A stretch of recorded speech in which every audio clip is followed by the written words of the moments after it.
Now let's talk about deportment. Deportment is basically how you carry yourself when you're walking, when you're sitting, and even when you're standing. It's important to have a very good deportment at all times to help us make that positive first impression when you're meeting people. Now, why is it important to always make a positive first impression?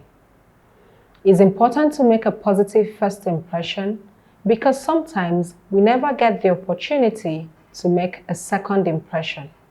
An impression is the way that a person feels when they meet you, what you communicate to them about yourself without even speaking a word. So how now can we make that positive impression just by a person looking at us? Let us look at walking. When you are walking, you have to be conscious of your body language and your posture. Before you begin walking, you should always stand upright. Lengthen your spine. Make sure your shoulders are well leveled. Your head is held high. Imagine there is an imaginary helium balloon above your head. That way, your head will remain in an upright direction. That way, you exude confidence in yourself.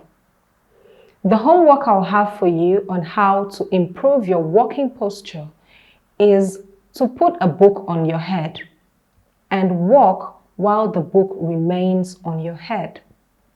That way, you'll be able to maintain a positive posture that keeps your spine straight, your shoulders well leveled, and your head held high. And when you're walking on the road, always keep to the pedestrian part of the road to avoid clumsiness or accidents. If you're using an elevator, keep to the right side of the elevator, allowing freeway on the left side for people who may wish to run. Also avoid shoving your feet when you're walking. Walk purposefully and not sluggishly. Your pace should be fast but not too fast. Avoid putting your hands in your pockets when you're walking. When you're walking with a group of people, it's important to always keep to one side of the lane, allowing free flow for other pedestrians. And when you're walking with a person of seniority or higher authority, you should be mindful to always allow them take the lead while you follow them. Now let's look at sitting. Just like walking, sitting has its own set of rules that helps you exude confidence, elegance, and poise. When you're sitting down, you should always ensure that you lengthen your spine. Sit tall. Your shoulders should be well leveled. Your head should be held high, and your hands should be placed gracefully on your lap. For the ladies, you must ensure, irrespective of what you're putting on, that your legs are always together. Now, there are different sitting styles for ladies. These sitting styles basically focus on the legs. We have the Queen's pose. The Queen's pose is the sitting style where you put your both legs together to the front. Your legs are together and they are all in front of you. We have the Duchess slant, where your legs are together and they are slanted to one side, either to the left or to the right. We also have the knee cross, where your legs are crossed by the knee.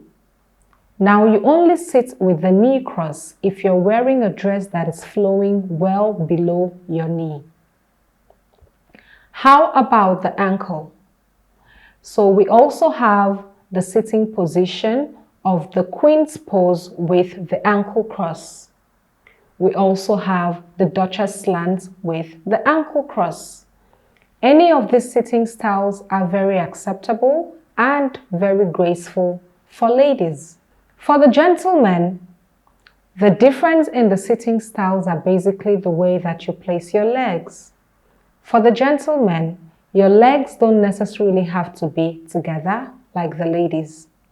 Your legs can be apart, but just about 5 to 10 inches apart.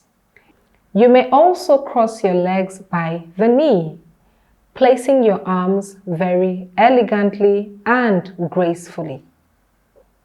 And remember, deportment is also expected when you are standing. You should stand upright with your head held high, looking very confident and purposeful. Thank you so much and see you in the next model.